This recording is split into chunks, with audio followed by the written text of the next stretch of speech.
In just a moment, Autolite presents Suspense with John Garfield. Hello, Mr. Wilcox. Well, hello, Mary. Where's Hap tonight? Anaheim, Azusa, or Cucamonga? Oh, no, Mr. Wilcox. He's giving a speech at his club tonight, and he was scared to death, too. Didn't know what to talk about. Well, why doesn't he talk about those bang-up, bonus-built Autolite stay-full batteries? Why, by Cornelius, he could talk a whole evening about them. For Autolite stay-full batteries have got something that practically eliminates a major cause of battery failure. You know what it is? Why, sure, they have... No. Now, please, don't steal my thunder, Mary. Autolite stay-full batteries have an extra-large liquid reserve, which means, in plain old Wilcox language, that Autolite stay-full batteries need water only 3 times a year in normal car use. Why, by Cornelius, everybody ought to get an Autolite stay-full battery. They'd be enthralled, enthused, enthrilled. Enthrilled? Oh, no, Mr. Wilcox, but shh, here comes Suspense.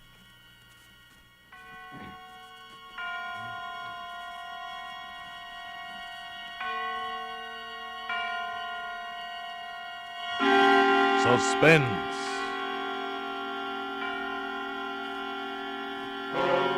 Autolite and its 60,000 dealers and service stations bring you radio's outstanding theater of thrills. Starring tonight, Mr. John Garfield in Anton Leader's production of Death Sentence, a tale well calculated to keep you in suspense.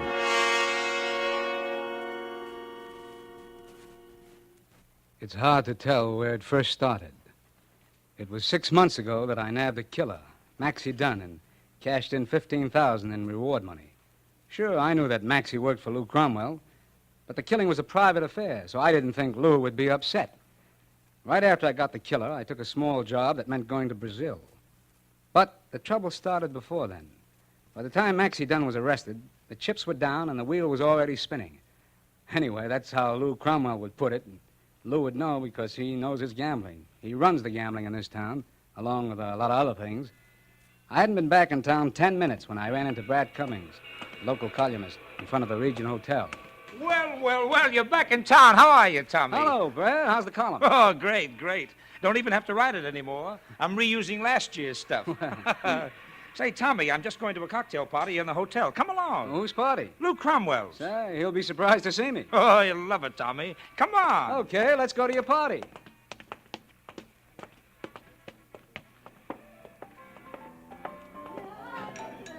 Oh, here's Tommy Cochran. Hiya, Tommy. Hiya, Tommy. What do you say, fella? What do you know? Well, it doesn't look like Lou's shown up yet. Well, what's he celebrating? Well, he hasn't said yet. Say, why'd you come back, Tommy? Why shouldn't I? It's a nice town. Sure, except when Lou Cromwell doesn't want it to be. Meaning? Oh, nothing much. I'm only a columnist, Tommy. And like I said, I'm using last year's news, so I'm still interested in Maxie Dunn. Oh, it's a dull story, Brad. The cops couldn't find Maxie, so the widow of the guy he killed hired me.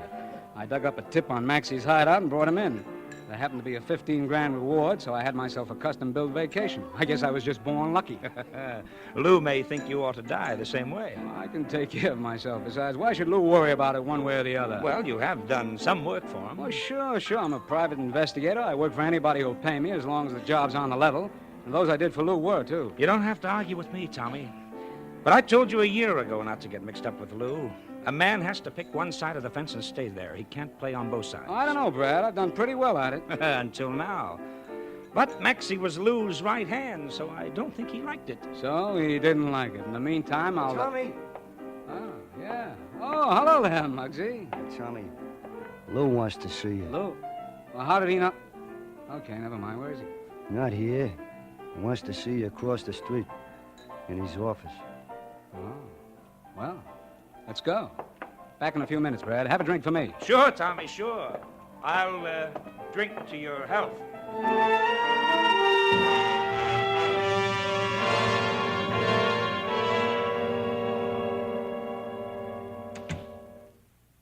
How are you, Lou? Hello, Tommy. Nice to have you back with us. Nice to be back, Lou. Seems to me you heard pretty fast about me being in town. Well, you know how it is, Tommy. People drop in here and gossip, and I hear things. Sit down. Thanks. Cigarette? Sure. Have a nice vacation? Good enough. I guess you're just naturally lucky, Tommy. A long vacation and $15,000 to spend. Now me, I didn't get a vacation. I had to work pretty hard, and it cost plenty trying to save Maxie Dunn. And now it's very inconvenient finding someone to take his place. Well, if you're offering me the job, I'm not interested. I'm glad to see you haven't changed. But seriously, Tommy, you shouldn't have turned Maxie in. Oh, I'm sorry I inconvenienced you. No, it's not only that. You know how it is in this racket. Either you keep rolling sevens and stay on top, or you're on the bottom. It don't look so good for me to let one of my boys take a rap. Oh, he had it coming. Possibly. Maxie was dumb to pull that personal job. But if I let you come in and grab off my boys, somebody will start thinking that Lou Cromwell is slipping. Oh, I never thought of that, Lou. What's the pitch? And let's see. Maxie goes to the gas chamber in 7 days. That's just how long you have to live, Tommy. What? Lou, you're punchy. Maybe. But you and Maxie are going out together. Now, look. You've got 7 days, Tommy. No more. You can take care of the job yourself then, or we'll handle it for you when the time's up. Play it your own way. I could get the DA in my corner. I don't think so, Tommy. You and I have just had a friendly talk. Nobody's made any threats. Besides, you won't win playing that way. Maybe.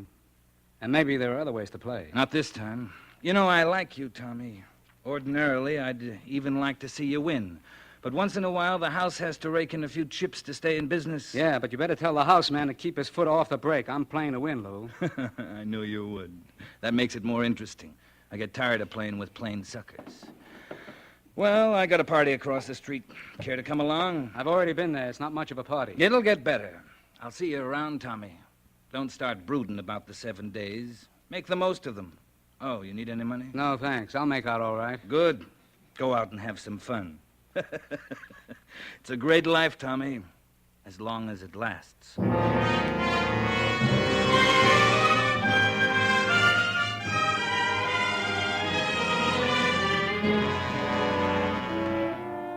For Suspense, Autolite is bringing you Mr. John Garfield in radio's outstanding theater of thrills, Suspense.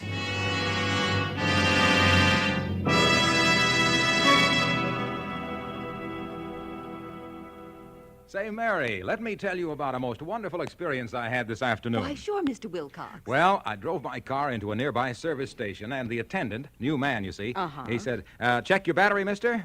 Well, by Cornelius, this is the chance I've been waiting for ever since my grandfather traded his horse for a Stanley steamer. Dear. Young man, I says, that gorgeous hunk of battery you're looking at is an Autolite Stay Full. Why, that Autolite Stay Full battery hasn't needed a drop of water for months. And I'll bet you a $40 fedora it doesn't need water now any more than a goldfish needs a raincoat. Did he take your bet, Mr. Wilcox? I should say not. Bub, he says to me, you can't trick me. I'm an Autolite dealer.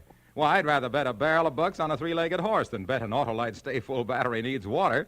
What's more, says he, that Autolite battery is built to last longer than batteries without Stay Full features. It's got oversized electrical capacity, plus fiberglass insulation, and it's one of over 400 automotive, aviation, and marine parts made by the Autolite people in their 26 nationwide plants. Chew on that a while, mister. He says to me, imagine the nerve of this guy, Mary, stealing my sales talk. Me, Harlow A for Autolite Wilcox. Well, you just go feel sorry for yourself, Mr. Wilcox, while I listen to Suspense. And now, Autolite brings back to our Hollywood soundstage Mr. John Garfield as Tommy Cochran in Death Sentence, a tale well calculated to keep you in suspense.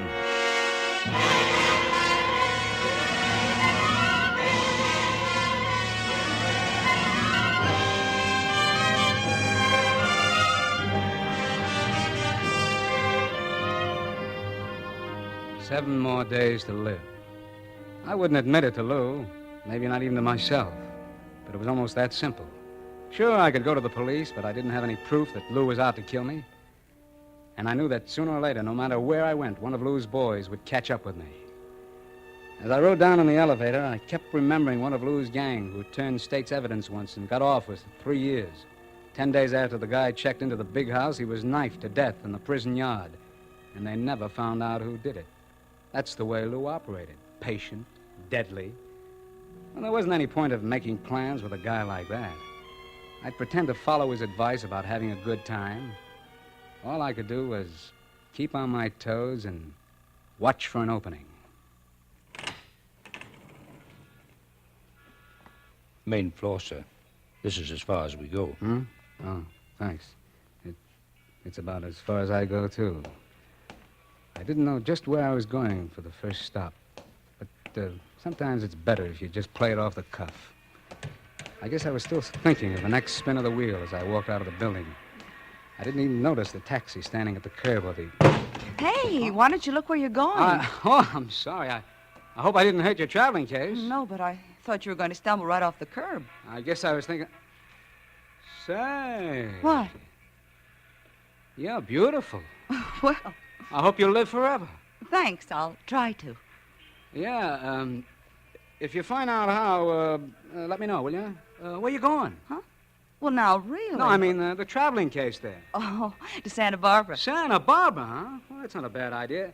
Tell me something. If you had just 1 week, where would you go? Well, I do have about a week, and I'm still going to Santa Barbara. All right, honey.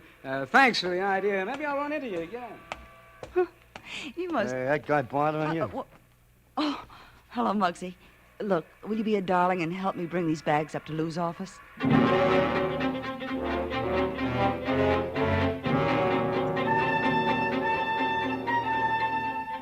I threw a few things into a bag and headed for Santa Barbara.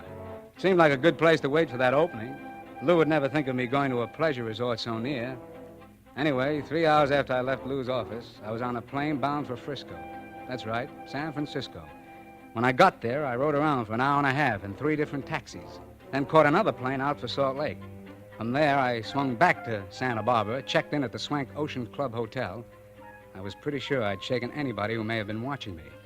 I could count on maybe 2 days before Lou's boys caught up with me, and by that time, I might have a plan. I wandered around on the beach a while, keeping my eyes open for the other reason I had picked Santa Barbara, and then, when I went inside, I saw her, sitting there at the bar. It was the same girl, and she was alone. Well, I beg your Hello there. Oh, it's you. So you did come to Santa Barbara. Well, you told me, remember? I only suggested that... Yeah, I know, I'm kidding. Mind if I join you? Please do. I'm Tommy Cochran. Tommy... Oh, hello, Tommy. My name's Helen Ludlow.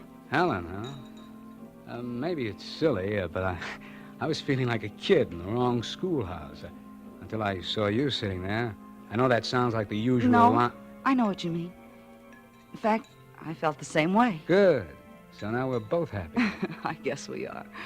Are you here on vacation? Not exactly. I retired yesterday. What about you? I guess I retired, too, in a way. I've seen you somewhere, Helen, but I just can't remember. Probably in a show. I'm a dancer. Sure, that's it. And Top of the Roof last fall. at the- Bad guess. That was my kid sister. She had a second lead in it. I'm strictly chorus. Strictly chorus. Well, you need a new manager. How about having dinner with me tonight and we'll talk about your career? Well, I don't know if I... All right. Good. It's a date. Look, Tommy, we met each other entirely by accident, but suddenly we're friends. I mean, really friends. At least, I feel that way. Yeah, I know what you mean. Go on, Helen. But we don't know anything about each other, and that's the way it's got to be. I won't ask any questions, Tommy, and I can't answer any. If we keep it like that, then maybe everything will be all right. Okay, it's a deal. I don't even know why I feel this way. Tell me if you find out. After all, I'm not a kid 16 years old. It just doesn't make sense. Yeah. Well, I've known a couple of girls myself. What are you doing this afternoon, Tommy? Would you like to go horseback riding? Horse? Why, sure, why not? I've never been on a horse, though, but you can always pick me up. Then it's a date. Sure. How would you like a drink first? That's a wonderful idea. A drink to the present. No past, no future.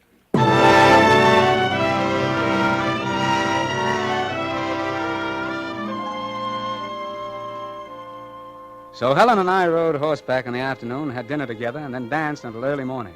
It was great, except that it's hard to be with a girl like that and not talk about the future. I wanted her in my future, only I didn't have any. Maybe she sensed it. I hadn't seen any of Lou's boys. I kept looking around trying to spot them, thinking maybe the guy next to me might even be the one. I kept trying to forget them, and it wasn't too hard with Helen around. She was someone I'd been looking for all my life. And now maybe I'd found her too late. Every minute had to count. and I was still waiting for an opening.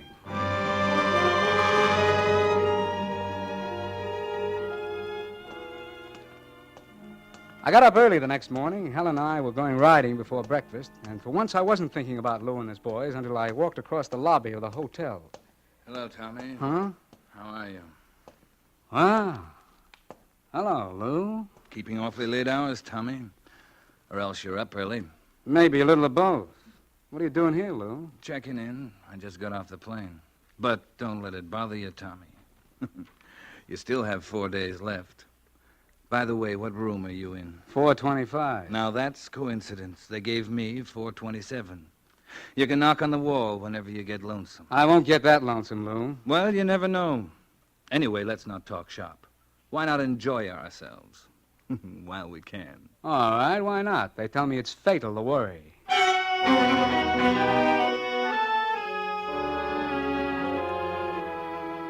I didn't see him again that day.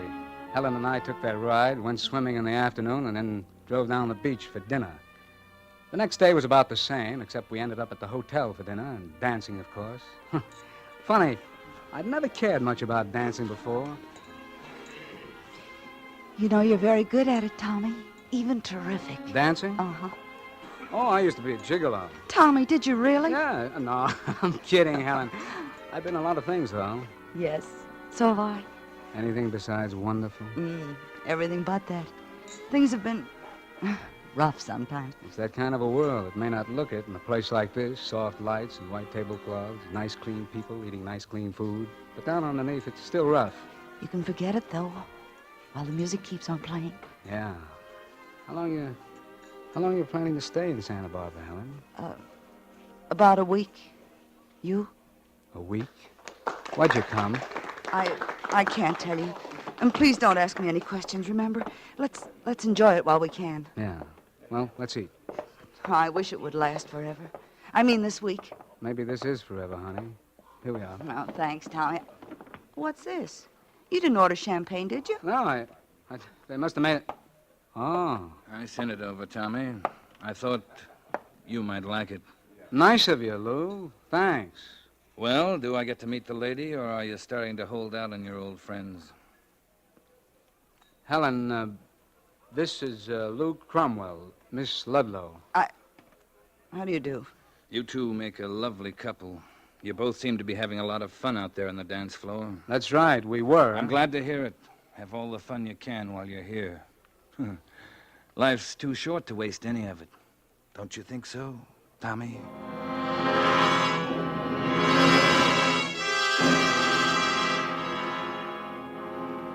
Well, 3 more days went by. I was still on my toes, but nothing had opened. I was like a fighter whose opponent wouldn't come out of his corner. I spent every minute with Helen. We weren't kidding ourselves any longer. We knew this was the biggest thing that ever happened to us. We'd both been kicked around a lot and made mistakes and played the game on a bluff, trying to get things we thought we wanted. And now we knew we had what we wanted. Only I knew how long it could keep. And there were times when I thought Helen guessed it. Maybe it was because she didn't ask any questions, as though she already knew the answers. Finally, it was nearly noon of my 6th day. I had a date for an early lunch with Helen, so I walked down the hall to her suite. I guess I was about 10 feet away when her door opened.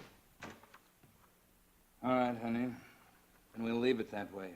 Just see that you deliver in 2 days. Thanks, Lou. I'll try to. Tommy. You haven't changed rooms, have you, Lou? Tommy, it's all right.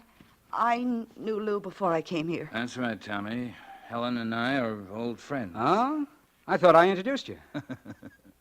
That was just a little idea of mine. I've got to run along now, Helen, unless Tommy has something he'd like to talk over. No, Lou, just run along real fast. Take it easy, Tommy. It may not make you live longer, but you'll be happier.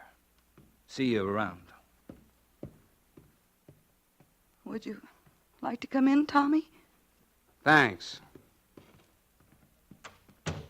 All right, let's have it. How do you happen to know Lou Cromwell? Oh, Tommy, doesn't everybody know Lou or know of him? Yes, but you know him. How come? Well, I was the dancer. I met him somewhere. You know how it is. Yeah, I know how it is. Why didn't you tell me the other night when he sent us the wine? He obviously didn't want me to, and I don't see how it mattered. What did he mean before about you delivering in 2 days? Tommy, Tommy, I can't tell. Why don't you leave it that way? I can't answer questions. You've got to, Helen. You know how I feel about it, and I thought you felt the same way. Oh, Tommy. It's too late now for that no-question stuff. I don't have the time. You've got to answer. Please, try to understand, Tommy. I came here in the first place because of Lou, because he forced me to. What do you mean he forced you? Because of my sister. What are you talking about? It's true, Tommy. She's just a crazy kid, and she got mixed up in something. Lou could make it tough for her if he wanted to. I mean, really tough. Okay, so he forced you to come here. Why? To do something I didn't want to do, but that I had to. What? I can't tell you, Tommy. I didn't want to. Believe me, I have to, and that's all. All right. I believe you.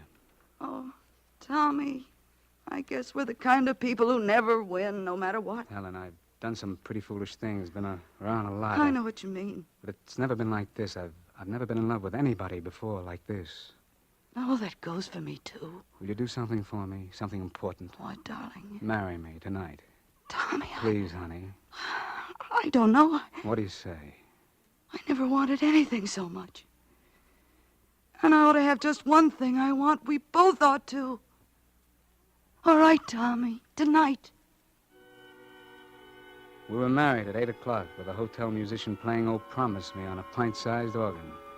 And then Helen went to her suite to change for dinner. At least that's what she thought. But I had a different plan. I was going to make my own opening and take her along. Oh, I ordered the dinner, all right, and made a big noise about it in the dining room, and then I went straight to my room. A charter plane was already warmed up and waiting at the airfield, and I had a taxi at the rear door of the hotel. This was going to be a fast break, and I wasn't even taking any luggage. Nothing, except Helen and me, and a .38 automatic strapped on under my coat. It was about a half hour later when I finally went down to Helen's suite to pick her up. She didn't answer, so I tried again.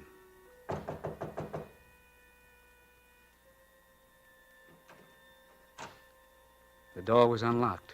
Helen? It's Tommy, Helen. She wasn't in the sitting room or the bedroom, so I finally opened the door to the bath. I looked around, but she wasn't in sight. Then just as I started to leave, she fell. She'd been propped up in the tub behind the shower curtain. But she fell out, hitting with a horrible limp sound. She was dead. Strangled.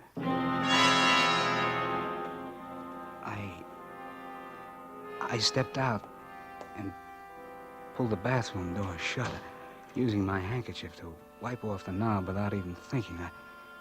I didn't feel anything, except maybe a numbness that still hurt. Lou had seen how I felt about her, so he'd done this, or had it done. I tried to brush the fog out of my eyes and think, but not about her lying in there, or what might have been. No, I wasn't even thinking about my 7 days. I had something else on my mind.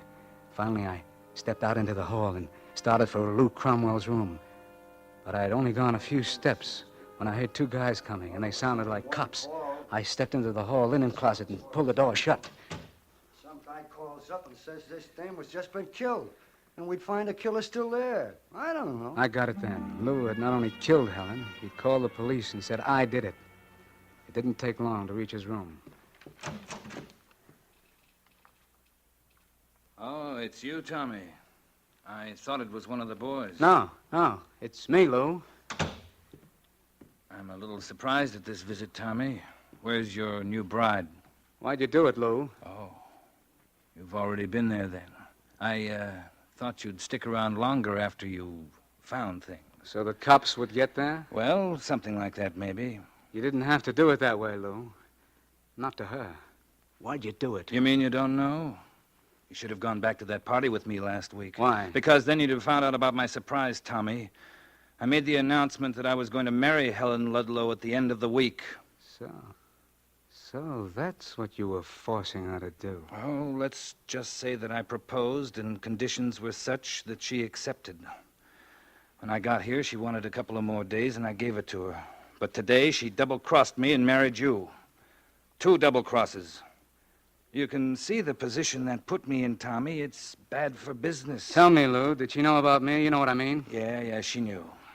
I guess she thought the two of you could break the bank. Sure, so Lou, you had to do it. But you made some mistakes. You made one... Well, what's the gun for?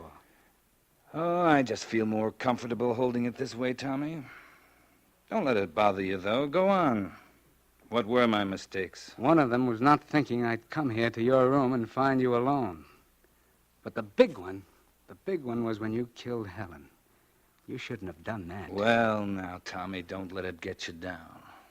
Maybe I can fix it. It's too late now. We've all had our last chance. The way you'd put it, the bets are all down. And the wheel's starting to slow up. Well. Maybe you can tell me what number it's stopping on, Tommy. Sure, Lou. The house takes everything. What? It's already stopped on 00.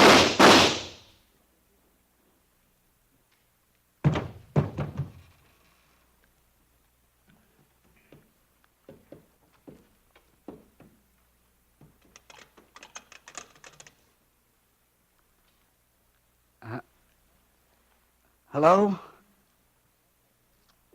Desk clerk? I'm a stranger in town. How do I find the chief of police?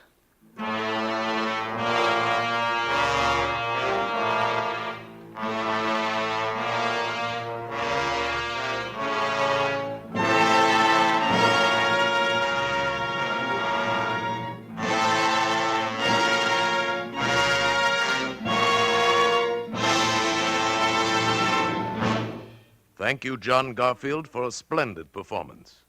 Mr. Garfield will return in just a moment. Mr. Wilcox, you look all out of breath. Did Suspense get you? Me? Out of breath? Why, I only need 3 breaths a year in normal Wilcox use. What? I mean, Autolite stay-full batteries need water only 3 times a year in normal car use. My, I'm glad you got that straightened out. Well, friends, here's something I'm really straightened out about. If you mean to make the most of your next battery buy, if you want to practically banish one cause of battery failure, then hie yourself down to your nearest Autolite dealer bright and early tomorrow morning and get your car a brand new Autolite stay-full battery. Why, your friendly Autolite dealer will be downright delighted to put a wonderful, dependable Autolite stay-full battery in your car. Don't delay. Get your ding-dong daisy of an Autolite stay-full battery right away. And friends, remember, Autolite means batteries. Stay full batteries. Autolite means spark plugs. Ignition engineered spark plugs. Autolite means ignition system. The lifeline of your car.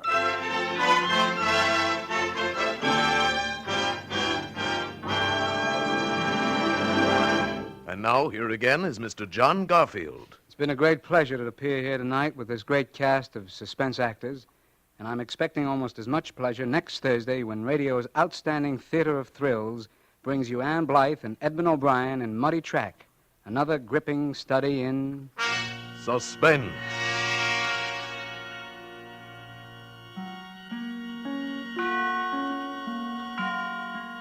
John Garfield will soon be seen starred in the Roberts production Force of Evil, presented by Enterprise Studios and released through Metro-Goldwyn-Mayer. Tonight's suspense play was written by Lou Lusty and Les Crutchfield, with music composed by Lucien Moraweck and conducted by Lud Gluskin. The entire production was under the direction of Anton M. Leader. In the coming weeks, Suspense will present such stars as Rosalind Russell, Agnes Moorehead, and Ronald Coleman. Make it a point to listen each Thursday to Suspense, radio's outstanding theater of thrills. And next Thursday, same time, hear Edmund O'Brien and Ann Blythe in Muddy Track.